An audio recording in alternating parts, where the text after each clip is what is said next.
দীর্ঘদিন ধরে খেলছেন না টি-20 ক্রিকেটটা। অনেকে মনে করেছিল হার্দিক পান্ডে টি-20 ক্রিকেট আর খেলবেন না, কিন্তু সবাইকে অবাক করে দিয়ে সাউথ আফ্রিকার বিপক্ষে প্রথম টি-20তে দারুণ একটা ইনিংস খেললেন হার্দিক পান্ডে। যে জায়গায় দলের অন্যান্য সতীর্থরা একের পর এক উইকেট বিলিয়ে দিচ্ছেন, সে জায়গায় হার্দিক পান্ডে নেমে মাত্র 25 বলে 50 করেন, শেষ পর্যন্ত 59 রান করেন। হার্দিক পান্ডেরা ঠিক এভাবেই ফিরে আসেন। ইন্ডিয়ার যে কোনো ক্রিকেটার যে কোনো মুহূর্তে ফিরে আসতে পারেন। সাউথ আফ্রিকার বিপক্ষে প্রথম টি-20 ম্যাচে সাউথ আফ্রিকার বিপক্ষে 59 রানের একটি ইনিংস খেলে এবং বোলিংয়ে এসে একটি উইকেটের দেখা পায়।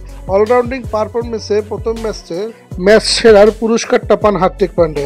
হার্দিক পান্ডের মতো ক্রিকেটাররা দীর্ঘদিন ধরে সার্ভিস দেবেন, এটাই স্বাভাবিক, কিন্তু সাম্প্রতিক সময়ে টি-20 ক্রিকেটটা তিনি খেলছিলেন না, এমনকি কোনো ক্রিকেটেই খেলছিলেন না।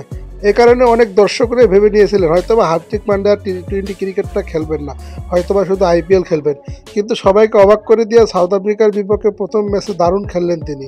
এরকম ক্রিকেটাররা হারিয়ে যান না, তারা বারবার ফিরে এসে প্রমাণ করে দেন যে আমরা হারিয়ে যাওয়ার মতো ক্রিকেটার নই।